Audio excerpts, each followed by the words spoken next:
Edmonton Oilers forward Zach Hyman might be out the rest of the Stanley Cup Playoffs with a broken wrist, but on today's edition of Locked On Oilers, I'm going to explain why if any team can overcome the loss, it's this iteration of the Edmonton Oilers.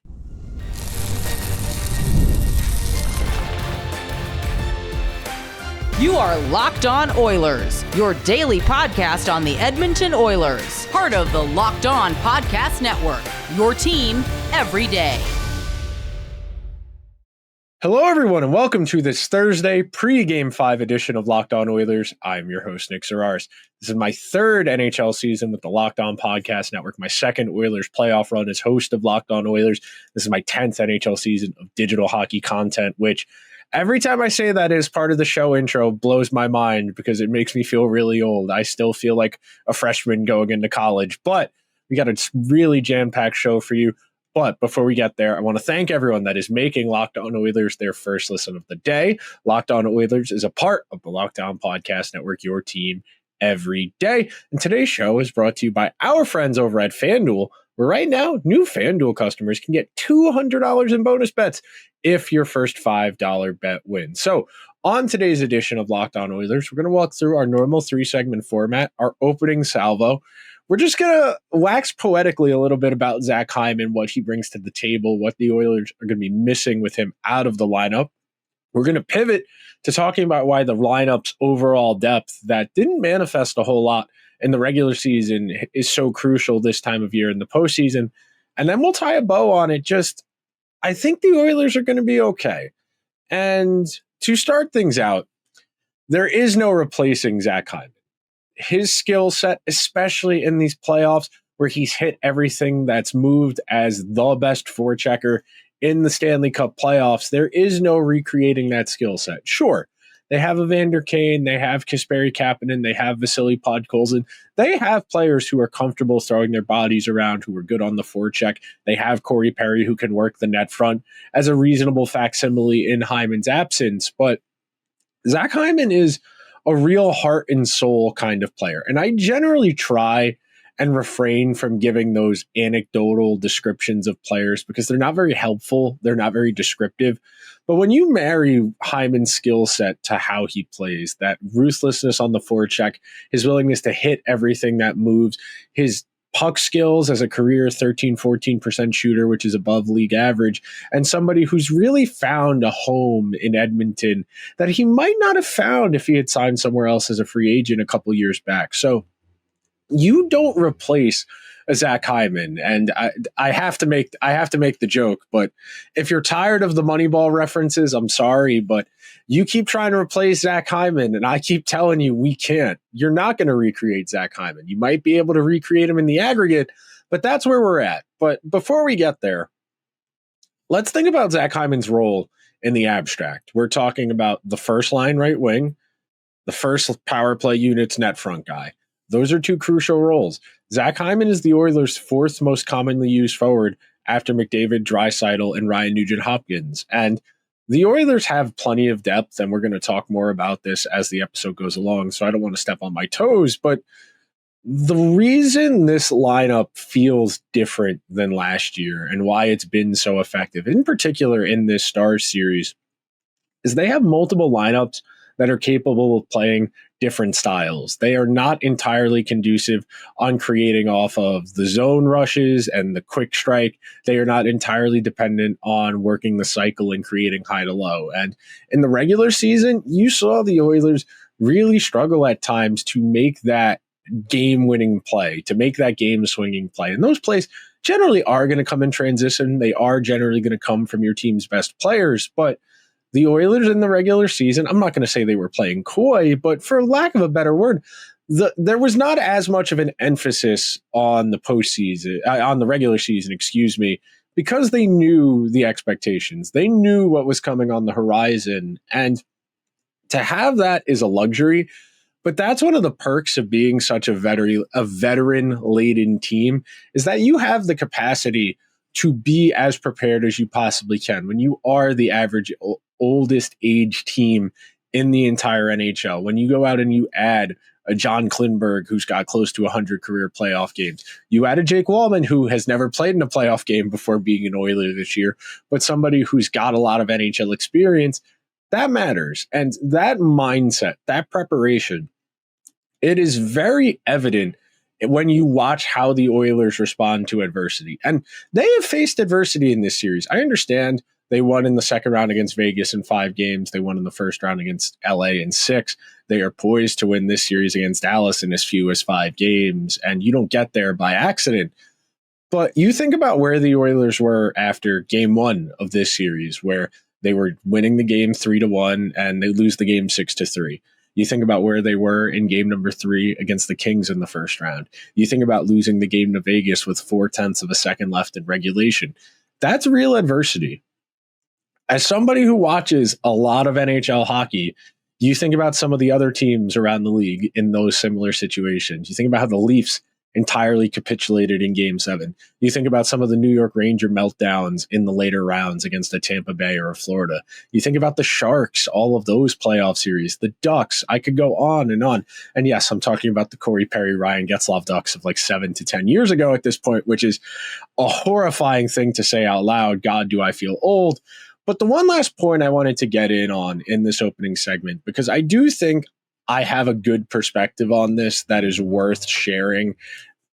And look, I, for one, find a lot of the conjecture about morality within hockey to be stupid. I frankly feel that all of these guys are very much aware of where that line is. And in the playoffs, there are plenty of players who go over it. I have no qualms in saying the Oilers employ multiple players who go right up to and over that line at times in Evander, Kane, in Corey Perry. And that is simply par for the course. And it's unfortunate that we have to talk about players getting injured on questionable plays. And look, and I know I use and look as a transition a lot. That's from years of listening to Mike Francesa on WFAN as a kid and as a teenager. But you employ a Corey Perry and Evander Kane, a Vasily Podkolzin, and even a Zach Hyman, guys who throw their bodies around, who aren't afraid to play right up to and sometimes go over that line as a means of trying to rattle the other team, give themselves energy, whatever way you want to describe it. And it is discomforting. It is a lingering cloud over all of these series. And the Stars have guys too. The Stars employ Mason Marchment, who is the player who injured Zach Hyman. And I'm not saying Marchment was trying to hurt Zach Hyman. I don't think that's a fair characterization. But I do know that these players accept that that's part of the reality. And whether or not we need this to be the reality is a different conversation. I think that's an off-season episode. We could talk a little bit about the ethics and morality of the violence within hockey, the role it plays, and whether or not it's actually effective in achieving the outcomes it's supposed to, because by definition, if it's there to protect the players at the same time, do we really want guys getting broken arms and wrists because they're being protected? It's kind of oxymoronic, and it's a real quandary as we go forward. And look, I'm not saying take hitting out of the game. I'm not saying take fighting out of the game. I am saying Department of Player Safety, the officials, we can do a better job of keeping guys safe without entirely diminishing the physical component of the game. That makes the playoffs a little bit more intense, a little bit more unique than your average regular season affair. But the last thing I want to say before we wrap our first segment and take our first break, you got to roll with the punches. And part of the Stanley Cup playoffs is being able to adapt. It's that versatility. It is that survivability. And frankly, it is a degree of, and this is not a word, so by all means, you can make fun of me in the comments, cockroachness. And obviously the joke being you can't kill them no matter what. You get set off a nuclear explosion, you can't get rid of cockroaches. And the Oilers aren't quite there yet. I would say that's been the Panthers the last few years. But the Oilers have really put together something unique this year in the way they play and the energy they carry themselves with. And it's made them a very, very tough playoff opponent. And coming up next on today's edition of Locked On Oilers, I'm going to tell you why the Oilers' depth is a luxury and why it's a necessity on today's edition of Locked On Oilers, where we've got your team covered every day. The NBA and NHL playoffs are in full swing, and every night delivers highlight-worthy performances and epic moments. Whether it's a game-winning shot, an overtime game-winning goal, or a massive save, there's never been a better time to get in on the action. FanDuel makes it easy to stay in the game before and after both puck drop and tip-off. With player props, performance trends, and same-game parlays, fans have more ways than ever to play smart and win big. If you think the Oilers are going to close this out in 5 games, maybe you want to ride with Stuart Skinner over his save total. Maybe you want to keep riding Ryan Nugent-Hopkins, who's leading the series in points. You want to go over 1.5. There are so many possibilities, and there has never been a better time to get in on the action, because if you're new to FanDuel, it's the perfect time to sign up. Because if you head on over to FanDuel.com right now, place that first $5 bet and win, you'll get $200 in bonus bets. Make every moment more with FanDuel, the official sports betting partner of the NBA. Thank you to everyone who is hanging out on this Thursday pre-Game 4 edition of Locked On Oilers. As usual, I will have an episode for you as soon as the game goes final and as soon as my internet, YouTube, Tegna One, and not SoundCloud. Oh my God, how old am I? And Simplecast all cooperate. We will have the latest episode of Locked On Oilers for you as soon as the game's over, as soon as I'm done recording, editing, all that good stuff. Because that feeling, and I go back and forth on this. Sometimes I like to bask in it right then and there. My team has a huge win. I might just stay up till 2 a.m. on a work night, listen to the content, and smirk to myself. And then other times, I'll wait till the next morning when I got to sit down at my desk, start getting going on work. I'll pop my headphones in and I'll just sit there smiling as the analysts are going over the key plays and why my team happened to win them. And look, hand up. I was very critical of the Oilers trade deadline. I was very critical of the John Klingberg experiment. I frankly was very critical of the way Chris Knobloch had handled the lineup in the regular season. I think you are seeing the difference between regular season and postseason. And again, I'm not saying the Oilers didn't try. I'm not saying they were playing possum in the regular season. They weren't trying to hustle the rest of the NHL. But they're doing stuff in the playoffs they did not do over the course of 82 regular season games. This is a team that has continued to find another gear.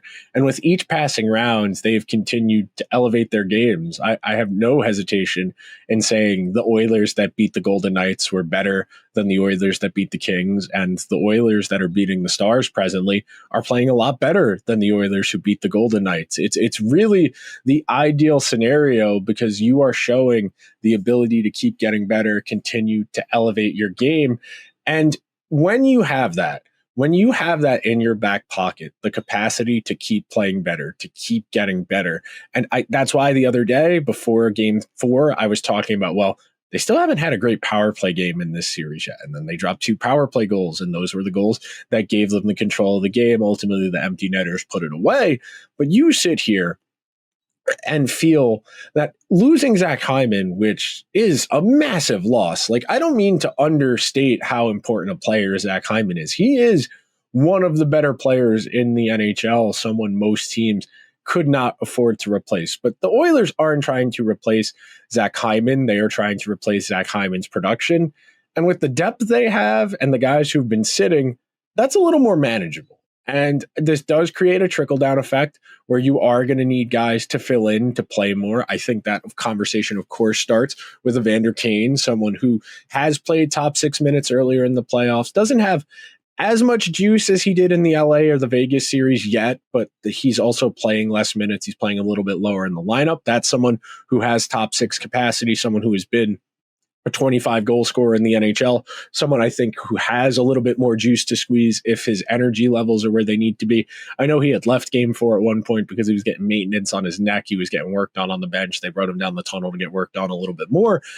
Evander Kane, definitely. Number 2, I expect Jeff Skinner to draw back in if Connor Brown cannot go. And I don't know where Connor Brown is at in his, what I assume is concussion protocol. I know there are different steps depending on the league. I know the football protocol off the top of my head. The NHL one, I am not as well versed in. So If Connor Brown cannot go, I assume Jeff Skinner will draw back in. I assume Victor Arvidsson will slide up. I assume Jeff Skinner will go into the Evander Kane spot, and I assume Evander Kane will slide up. I think Kasperi Kapanen, with the plays he's made, the empty netter to seal Game 4, and then the series winner in Game 5 against Vegas, I think that is going to keep him in the lineup. I think Kapanen's toolbox of being really high energy, of being really high motor, of being willing to just chase the puck to forecheck aggressively, I think that's enough to keep him in the lineup. And something we talked about extensively over the course of the NHL regular season this year was how important depth was from the perspective of the playoff grind. Because lest we forget, the Oilers reported to Edmonton in the middle of September for preseason testing and training camp. It is the last week of May. No matter what, the Oilers will be playing into the first week of June, because this series, even if it goes all the way to 7 games and they somehow blow a 3-1 series lead, they will still be playing into that first week of June. And that is an extremely heavy workload to run back 2 years in a row. You know you are going to suffer injuries at various points along the road. And to this point, the Oilers have been relatively injury lucky, knock on wood, and that's something you need to break your way if you're going to win the Stanley Cup. And that's one of the few areas I can definitively say luck is a factor. Yes, you can avoid acquiring players who have extensive injury histories because, as the old saying goes, injured players stay injured, healthy players stay healthy until they're injured, and then the conversation changes around them. But the Oilers got pretty lucky so far in the playoffs, and yes, I know they've gotten this far without Mattias Ekholm, and Ekholm has a chance to play. And yes, I know Mattias Ekholm has the capacity to play in game number 5. I will be curious to see if the Oilers opt to go 11-7 as opposed to Jeff Skinner playing. I don't think that's necessarily the best idea. I think you want to play Ekholm if he's ready. If not, the defense has yet to really be an issue in the playoffs other than those first 2 games against LA and their penalty kill in game number 1 against the Stars. But the Oilers are in reasonably good shape because they have guys where they have the luxury of saying, we can give Ekholm one more day because we have Klingberg and Wallman playing so well, because Brett Kulak is playing the best hockey of his life. You add all that up, you are talking about a team that has a remarkable amount of depth. And look, the Panthers are an extremely deep team. The Carolina Hurricanes, the Dallas Stars, all of these teams are extremely deep, both at the forward position and on the back end. Hell, even the Oilers' goaltending has given them a lot this year in the playoffs, where both Skinner and Pickard have had nice little winning streaks and been critical players at different points. It is an essential component to being successful this time of year. And I think it's really remarkable, frankly, that a team that underachieved relative to their expectations the way they did in the regular season is playing at this high of a level in the playoffs, because the expectations are higher. The quality of competition is higher. And yet the Oilers are playing the best hockey they've played all year, and they keep getting better with each passing round. And it's a testament to their depth that they're able to employ multiple styles of play, that they've had 18 different players score goals over the course of this playoff run. You can't fugazi that. Sure, you might be able to control the game more, generate more chances like Dallas has, but the Oilers are the team in control of this series, up 3-1, with a chance to close it out in 5 and hope that Carolina can win a game or 2 and get that series to a 6 or 7 and buy yourself some time to try and get Connor Brown healthy. And the last point before we take our second and final break, depth is essential. And yes, there are different types of depth. Yes, you need stars at the top. Depth allows you more opportunities. You have more paths to victory, the more players you can rely on. We are going to take our second and final break of today's edition of Locked On Oilers. And when we come back, I'm going to tell you why the Oilers, in spite of Zach Hyman's absence, are still in pretty good shape. Coming up next on today's edition of Locked On Oilers, where you've got your team covered every day.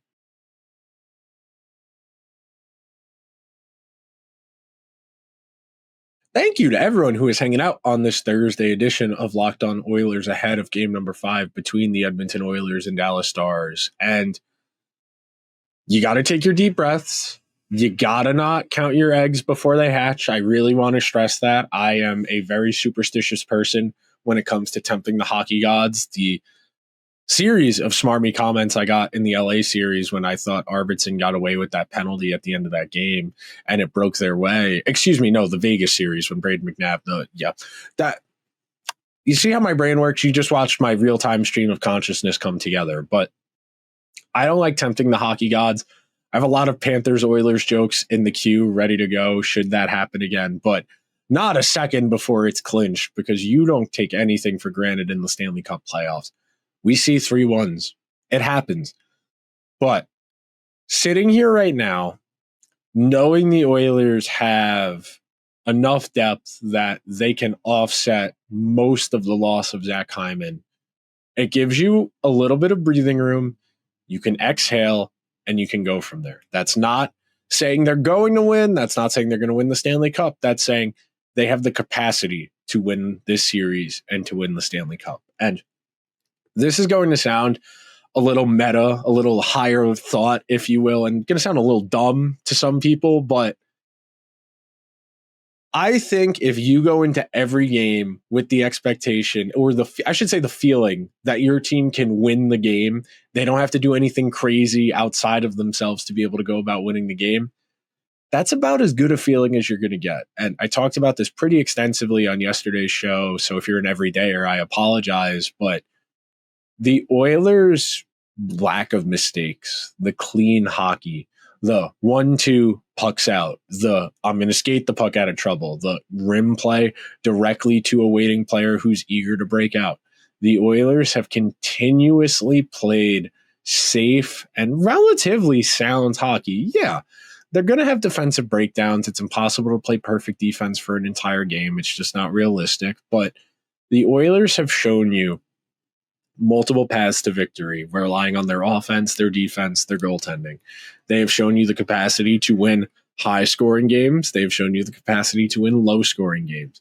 They have shown you the ability to come back from a 2-0 series hole. They have shown you the ability to get out to 3-1 series leads. And this versatility, this amount of depth where you can roll Brett Kulak with Evan Bouchard, you can bring Matthias Ekholm back, and maybe that pushes Troy Stetcher out of the lineup entirely.